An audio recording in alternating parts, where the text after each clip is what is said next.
How many times can a person reinvent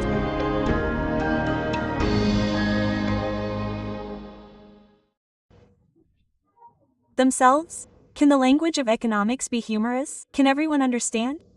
Could good listening actually be the key to a good society?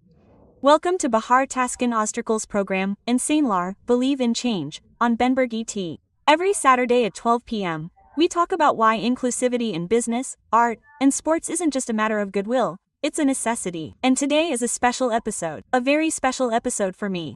Because I'm hosting one of Turkey's most important television presenters, journalists, and writers, the master of this craft who has brought this wonderful program to life for 7 seasons. Welcome to Aslı Şafak. Welcome, we're delighted. Thank you so much. This will be a challenging program for me, but I'm equally excited. I'm so glad you're here. Thank you so much. Well, it's so nice to meet you. Because it's truly like this, you know, the deeper I delve, the more I see a different Aslı, which I really enjoyed. So, today we'll have you as our guest and chat about you. So, after a while, do you ask the questions? What will this program turn into? I don't know, but I hope I do it justice, personally. Of course. God forgive me. How can that be? Let's just say I got in a good mood. Let's just say it's happening in front of her. Let's not say we shouldn't. Of course, when I think of Şafak, as I said, I think of such a sincere, honest, and forthright woman. But even more, I think of a good listener. You know, they say she always asks good questions for you. I think you listen very well. That's why you ask such good questions. Can we say that's the reason for this success? I don't know about listening well. I mean, it's not like a pill. These are very personalized works. It's like a custom-made, tailored suit. I think everyone's soul is somewhere else in this business, but I think listening well, you know, not limiting yourself to one question and getting questions in front of you. It seems important to me to try to extract something from the other person by just listening. In a time when the perception of listening is so important has risen, and we're discussing Socratic listening, listening is so crucial that everyone is pursuing it. So, focusing on what the other person is saying, rather than the question in mind, seems more respectful, right? I'll ask you this later, rather than worrying about missing it. Now, as you mentioned, we talk about listening in leadership. We say we listen to everything, but in practice, how much do we listen to understand? I don't know if we've progressed that much.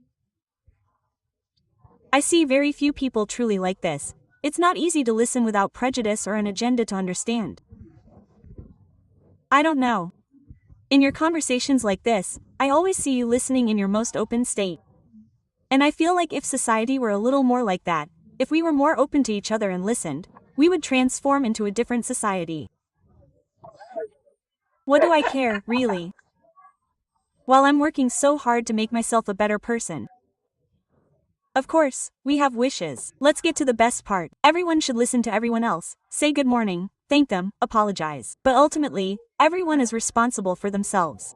I wish everyone would work with themselves, right? That's how it all starts, isn't it? Society is all about me and you. So, when a person starts to change themselves, but I don't know what's behind it, I always feel like, I wish we could understand, listen, and overcome preconceptions, it would be good. Now, I want to ask you something else, very briefly, about your program. Because there are so many guests, academics, scientists, artists, actors, from all fields. When you look at it, so many people, it lasted 7 seasons.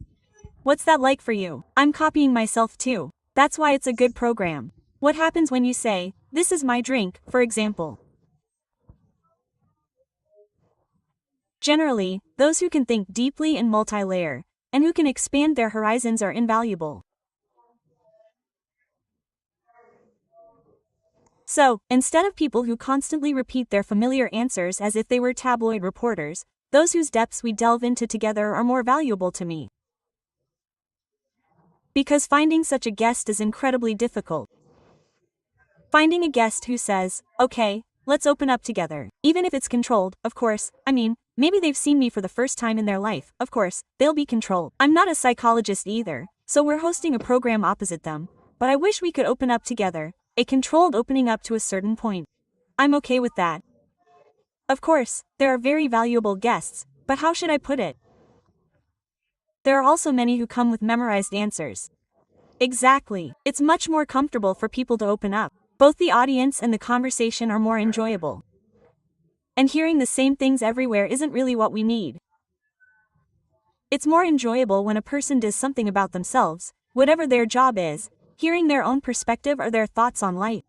Now, of course, we know you in person, but at the core of the matter, or in fact, we're dealing with an economist, aren't we? Economics. Let's not call him an economist, but yes, I've also been an economics reporter. Yes, exactly. And actually, as I mentioned at the beginning, you've explained the economy in a truly understandable, humorous way for years, in a way that makes you love it. That's also very enjoyable, because financial literacy is a much discussed topic these days, one that needs to be developed. But first, I'll ask this.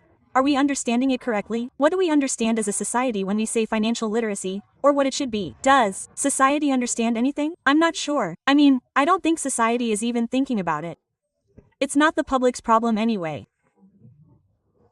It's the problem of these institutions, namely banks, educational institutions. They're the ones who will explain this to society, the ones who will teach it. Our problem is, the problem of television stations. So, we can't just tell society to go learn financial literacy and go do whatever you want. I think we're looking at it from the wrong perspective. I mean, it's the same for banks, institutions, and television stations. Financial literacy is still the same. So, now, I consider the period before 2020 as if it were the past 100 years. Because the period after 2020 was a completely different 100 years, as if it were lived every 5 years. At that point, financial literacy could have been defined by savings before 2020. But now I'm in favor of defining financial literacy by consumption. I always explain this when we hold conferences with banks.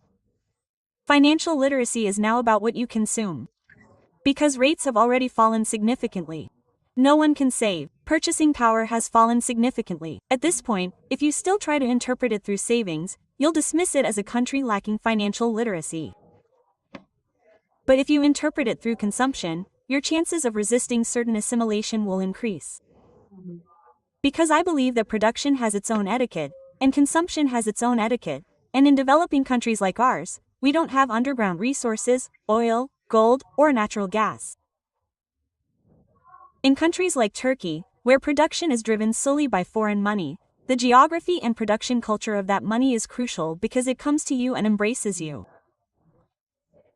So, if it comes from the European Union, you build factories. If it comes from the Gulf, you perhaps build real estate. You build shopping malls.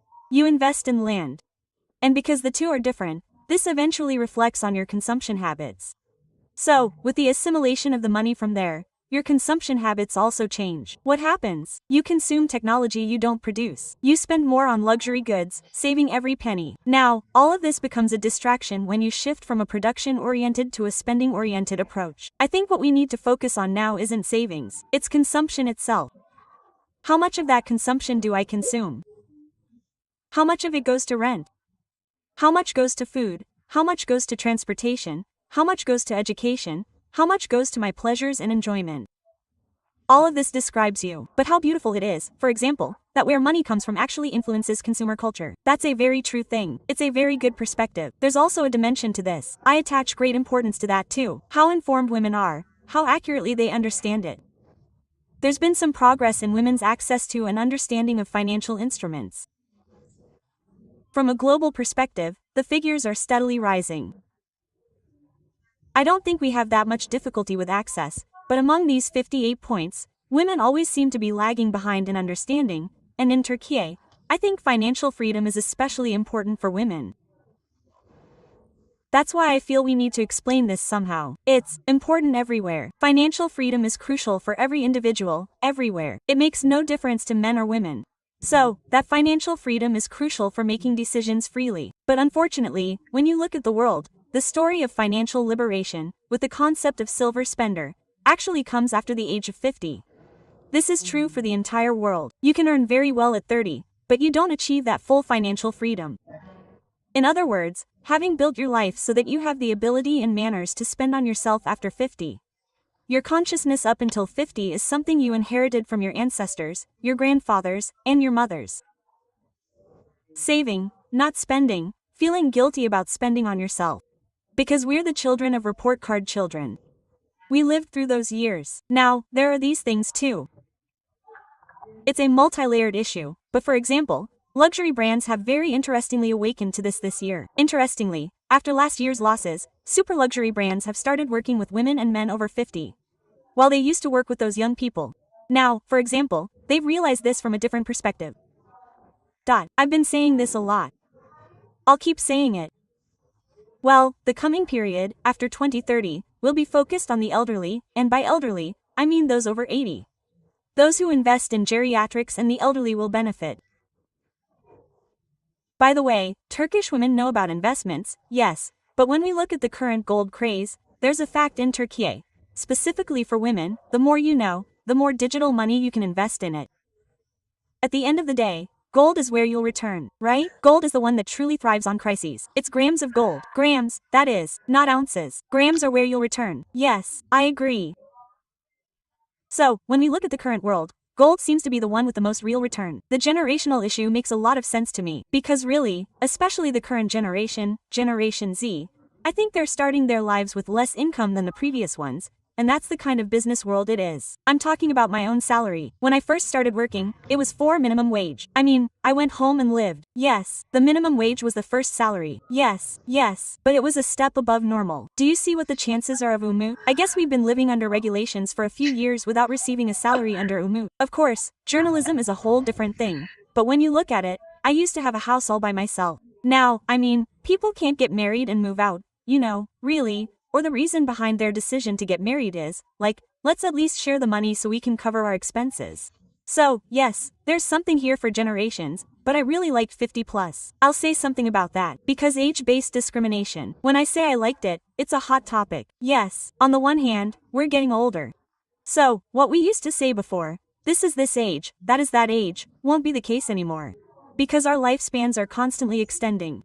So, when you earn that good money, maybe there will be other things to push you forward. But today, there's a very clear issue. I'm really ecstatic. Age-based discrimination, well, it seems to be affecting women especially very seriously.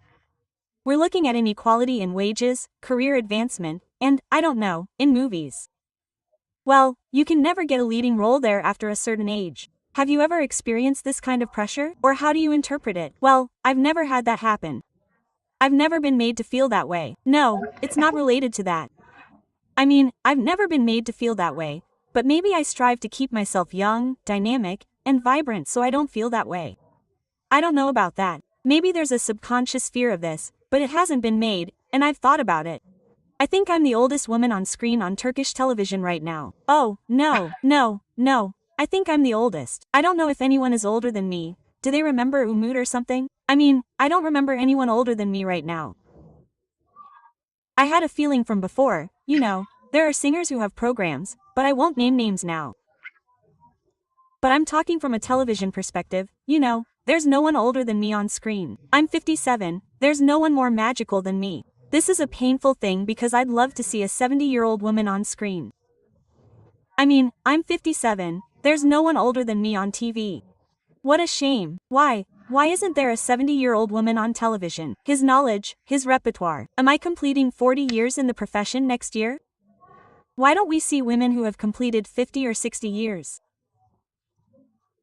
Why are there men with heavy hair and sagging hair, but not women with heavy hair and curls? I mean, this is a huge injustice. From that perspective, will the woman be young and beautiful? But will she always be stupid? Because I'm not saying these young people are stupid, but there's a lack of experience. You haven't experienced the process of being a reporter. You haven't experienced live broadcasting. Your years haven't passed.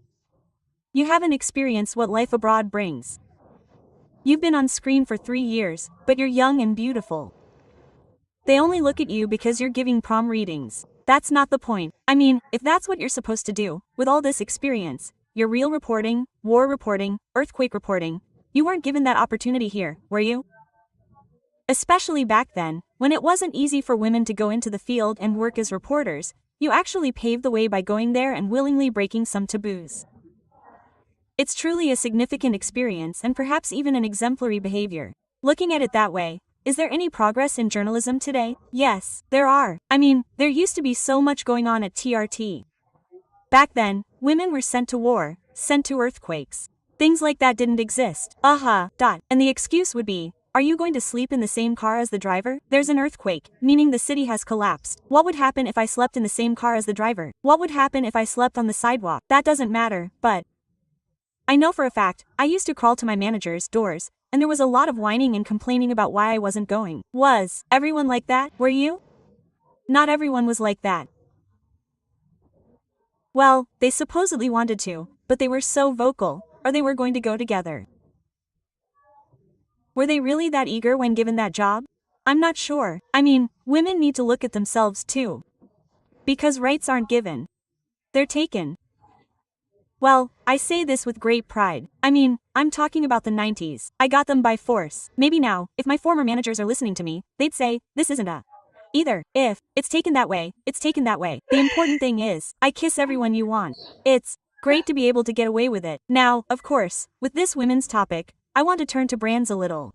Because, on the other hand, getting what you want, or being a man of your word. These are very good definitions. When we look at brands today, they really work on their personal reputations, they invest in certain social responsibility projects, but I know you're really nitpicking about that these days, so I'll ask. Are brands managing their personal, brand reputations properly, or are they tending towards something a little more inconsistent, insincere? Do you see a change there? What do you think? I compare companies to televisions. How has the understanding of traditional media changed to the understanding of media in digital environments now? Televisions have become more cumbersome. Yes, we're currently broadcasting this on traditional television, but the development on the other side is much faster. Brands and companies are the same way. I shouldn't say brands, but companies are the same way. There's cumbersomeness. Now, for some reason, how much has this institutionalization been exaggerated? I mean, there was a word in the 90s, globalism. That was the collapse of the Soviet Union in Russia. It was the fall of the Berlin Wall in the 80s, in the final stages of its development, and so on. A wave of globalization has arrived. Multinational brands have spread across countries. They've entered Turkey as well. In the 2000s, a wave of corporateness swept across the world, sweeping through these companies and brands. This time, they've all become corporate, practically corporate. But this institutionalism has been misunderstood. In other words, it's an obstacle to speed. They're cumbersome. They're like state structures. Well, by the 2010s, this time, the word awareness was the primary focus. Goodness gracious, millions of dollars are being poured in. I won't name any campaigns designed to educate girls. They don't raise that much money, but the money poured in is more. I have a conscience. Look, people, I'm not a company. I'm dressed as a human being. My awareness is high. Look, it hurts. Girls, animals, I'm here. They said. Then, because this consistency suddenly disappeared, unfortunately, after 2020, the pandemic and all that, sustainability entered a completely different phase. Is this a concept that can be violated so much, my friend? Wherever I see this very real word, what are you maintaining? I mean, I'm past your contribution to nature. Then, they're having fun like this, there are corporations among them, large conglomerates and such. I think they're sitting on this corporate system and laughing, look how we did this today. Because it's so empty, so much brand value, so much reputation trampled upon, that only a global hamburger brand can come here and claim its own country's worth through an advertising campaign like, oh, her name was Ayşe. Ayşe worked at the factory. Look, we got Mehmet married at my store. Another soda brand shouldn't come here and put Turkish names on the bottles. Well, this isn't it, that's not it. It should achieve results once. It should really get somewhere, and then it should continue. It's not a result, it's not a result. Don't mock our minds. I mean, you're trying to touch my heart. Is the Turks' sore spot so cheap? There are these, for example. Global brands are a whole other story. I'm talking about Turkey. And then there are the PR companies of local holdings. I mean, they pay a third of the price for kids. They hire 22-year-olds, a huge PR company, an advertising company, and they hire influencers or actors, young actors, that they admire. It doesn't achieve results. Who was it recently? I saw someone on social media. I saw someone, and it was beautiful. They took a lipstick brand. So, at a gala I won't name, she ate a well-known lipstick brand with 3 letters. She applied it like this and ate it. Then, it had a caramel filling, commissioned by the world's most famous chef. Does anyone even think of such an effective advertisement? You go and have an actress with a current $5 million bill advertise with the same cliches, phrases, and slogans. It has no impact.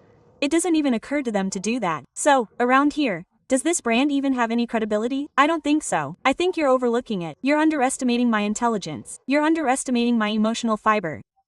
While you talk about the values of this land, you're also underestimating the completely different mindset and balance brought about by the current situation. And then you talk about credibility. That's why I say that. By the way, am I undermining my own sponsors? You sponsor me, I don't like you.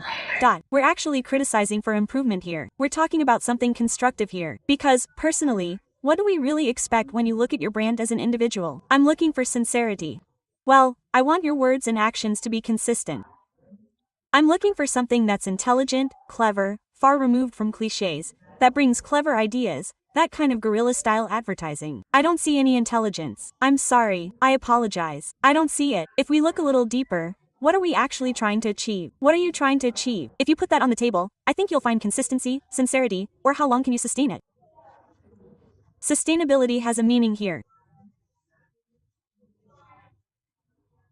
I mean, how long can you stand behind this message? Or if you're trying to do something good for girls, how long can this be identified with your brand? I think companies that achieve this are a bit more differentiated. So, I'll echo what you said again, but if you look at it not as a brand, like a company, but as an individual, we can more easily determine what will and won't build credibility. There's also one more thing. What I'm most worried about is that if this door opened right now and a brand representative walked in, I could tell you what they would say to me, but never, my friend. The world has been unpredictable since before you were born. People attribute great meaning to the era they lived in, like we're tiny, and we'll die one day. I'm dying. I see this as ignorance. So, what was the Crusades? What was the Middle Ages, Biotin? And the Inquisitions, right? Queen Mary's era, the French Revolution, let's think about it, right? I mean, all the Venetian merchants, the ecstasy of art, that sort of thing. World War I, the bombing of Japan. None of this is unpredictable. Is the system you live in unpredictable? The world is a very predictable place. It derives its predictability from unpredictability. So, holding yourself back by using this as a justification isn't an excuse, is it? And then there are values. Values actually always endure. Other things can change, transform. We need to consider that. I was saying I'm closing it here so you don't lose your sponsors. I love you, I love you. Well, all joking aside, our time is up, but it was really fun. Our program ends a little too quickly. Exactly. Should we extend it a little later? Maybe Umut will say something later. Yes. Let's not upset Umut Halim. Thank you so much. I'm so glad you came. It was a very enjoyable conversation. We talked a little about everything. I hope you enjoyed it too. I don't know if we managed to do it. It was great. It was wonderful. Thank you so much. I also really liked your opening credits. They made this pet music there. Warrior's agency really liked it too. I really liked it. It takes so many people to a whole new level. Exactly. Such diversity, color, being beautiful together. That's the message of conveying it. For example, even for a single credit, generics are generally a real gem. Because expressing this beauty for a single credit is something else entirely. That's what I was trying to say. Exactly. Oh, how beautiful. Thank you. Thank you so much. Thank you so much for joining us. We hope you had a great time. See you next week.